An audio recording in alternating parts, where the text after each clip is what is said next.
안녕하십니까. 이번에 우리 우주 광속도 속도 강의를 이제 다시 유전자 수준에서 더 심층 분석하고 또 다시 또 정진해 나가기 위해서 DNA 광속도, DNA를 연구를 해서 거기에 대한 재능을 우리 속도에 연결시키는 공개 동영상 1편을 제작하게 되었습니다. 1년 정도 작년에 많은 속독 동영상을 시청해 주시고 열광해 주신 여러분께 다시 업데이트돼서 더 깊이 있고 더 분석적이고 그리고 자기 자신의 무의식과 잠재의식적인 유전자의 저력까지 속독 훈련에 사용할 수 있게 되는 그런 방법을 터득해 볼 수 있게 이번 장을 열었습니다.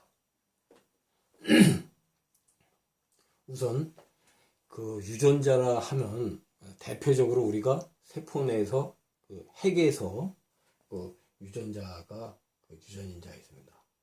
세포를 크게 볼 경우에 우선 유전자 핵이 있고 거기에 DNA를 복제하는 단백질을 만드는 세포질의 영역이 있고 또 가장 그 중에 또 중요한 미토콘드리아, MT, 에너지 발전소, 우리가 에너지를 만드는 에너지 공장의 역할을 하는 미토콘드리아의 역할로 세 가지로 대별을 해볼 수 있겠습니다. 근데 우리가 얼핏 제일 관심을 많이 가져보는 것이 내가 과연 공부에 학습에 시험을 잘 보거나 또는 전문 서적이나 또는 전공 서적 이런 것에서 어떤 공부를 잘하는 유전자를 내가 학습 능력 유전자를 가지고 태어났는지, 그럼 그런 유전자를 갖고 태어나지 않았을 경우에는 어떤 방식으로 보충해서 학습을 해서 유전 능력을 또 잠재 능력을 또 끌어낼 수 있거나 다른 방법을 할 수 있을까, 이걸 연구하게 됩니다. 그래서 그런 궁금증을 이 장에서 여러분과 함께 풀어나가는 그런 시간이 되길 바랍니다. 우선 유전자를 볼 경우에 크게 두 가지로 나누면, 첫째는 유전인자로서의 유전자입니다. 그래서 전체 유전자는 30억 개의 염기 중에 불과 3%만이 단백질을 생산하는, 단백질을 자기 복제하는 그런 유전인자를 가지고 있습니다. 그래서 이것을 SNP라고 그러는데요. 각 개인의 고유한 싱글 뉴클레오타이드 폴리몰피즘, 그래가지고 단일 염기 다행성이라고 합니다. 그런데 이 유전자와 그 다음에 두 번째로는 후속 유전자, 에피제네틱스라고 그렇게 합니다. 종래에는 단순히 유전인자만 중시했는데 최근에는 후속 유전자의 그러한 경험들이 유전인자에 다시 영향을 역으로 미친다, 이렇게 되기 때문에 우리가 태어나서 후성적인 생각, 감정, 그리고 행동에 관여하는 호르몬이라든지 그러한 또 신경 전달 물질들의 사용 방법에 따라서 유전인자를 더 자극시키고 변화시킬 수 있다는 것입니다. 그래서 SNP를 개발해낸 원인이, 첫 번째 목적으로는 유전자 질환인자를 발견하기 위한 것이었습니다. 우리가 뇌과학 연구에서도 보면 처음에 뇌질환 환자를 고치기 위해서 뇌과학이 발달해 왔다가 이제 점점 적극적으로 긍정적으로 뇌 기능 중에서 어떤 재능을 발견하는 것 방향을 가듯이, 이 유전자에서도 처음에는 유전 질환자, 그러니까 유전병 환자의 인자, 질환의 인자를 발견하는 하는 것에 목적을 뒀습니다. 그래서 우리가 염기 1000개당 1개 정도가 개인별로 다르다고 합니다. 이 정도만 해도 굉장한 차이가 있는데, 이것을 이제 다음번에는 이제 그 유전병 같은 거에서 뭐 유방암, 뭐 유전 질환자, 2개 유전인자가 이제 발견이 됐죠. 안젤리나 졸리가 미리 이제 성 수술을 받았던 그런 사례 같은 거 있고, 또 혈액병, 유전병, 또 그 유명한 또 그 말라리아 병을 옮기지 않기 위해서 적혈구가 둥근 모양인데, 둥근 모양을 하지 않고 낫형으로 겸상 적혈구가 돌연변이가 탄생한 것도 이런 맥락입니다.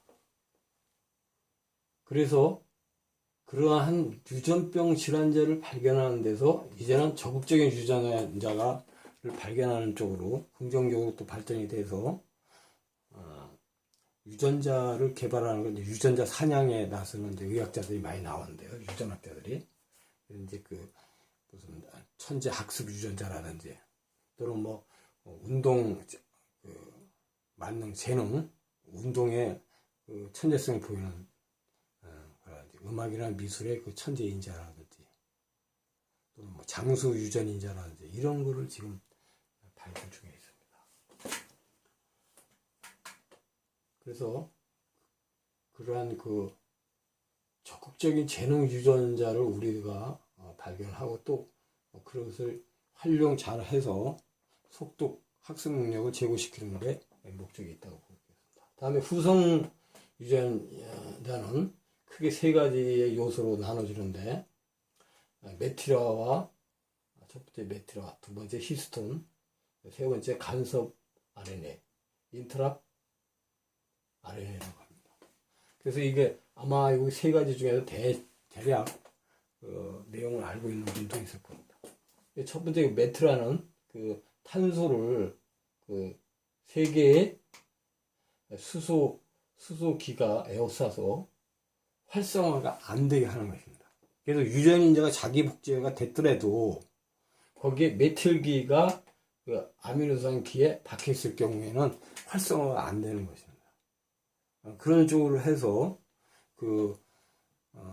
후생적으로 우리가 먹고 마시고 하는 그런 음료들이나 식생활 또는 생각, 행동 이런 것들이 영향을 줘서 DNA가 발현이 안 되게끔 조절 역할을 하는 것입니다. 다음으로 히스톤은 실패의 기능과 같이 여러 개의 세포 핵을 실패 속에서 감고 있어가지고 이 히스톤이 활성화돼서 풀어지면은 더 많은 DNA가 복제되게 되는 그런 기능을 합니다. 다음으로 간섭 RNA는 DNA가 복제가 돼서 RNA로 이렇게 내려오는 순방향인데 역으로 간섭하는 RNA는 역방향으로 가서 RNA가 DNA에 영향을 미쳐서 DNA를 간섭하고 파괴하거나 또는 또 조력을 하거나 하는 기능을 합니다. 대표적인 것이 바이러스, RNA 또는 DNA 바이러스인데 그 바이러스 중에서 후천성 면역 결핍증 에이즈라고 우리가 이제는 널리 알려져 있는 그런 바이러스입니다. 또 우리가 알고 있는 암 종류의 15% 정도는 바이러스의 침투에 의한 발생한다고 하니까 이것이 바로 역방향으로 RNA에 침투를 해서 DNA에 침투해서 DNA 기능을 변화시키는 것입니다. 다음으로 유전자와 핵과 미토콘드리아의 사이에 세포질이라는 세포 내 조직이 있습니다. 이 세포질에서 핵 속에 이중 나선 구조로 이렇게 되어 있는 DNA 가닥을 풀어서 한 가닥으로 해서 거기에 트랜스포 RNA를 바꾸고 그걸 다시 메신저 트랜스포 RNA에서 다시 메신저 RNA로 순서가 좀 바뀌었습니다. 메신저 RNA가 먼저죠. 메신저 RNA가 먼저 되고, 그 다음에 이동을 시키는 트랜스포 RNA로 가서 이제 골지체에서 단백질을 형성합니다. 메신저 RNA와 트랜스포 RNA가 이동 RNA가 작용하면서 리보솜이라고 합니다. 그런 것들이 작용해서 다수의 아미노산 고리가 연결이 돼서 단백질을 형성하게 되는 거예요.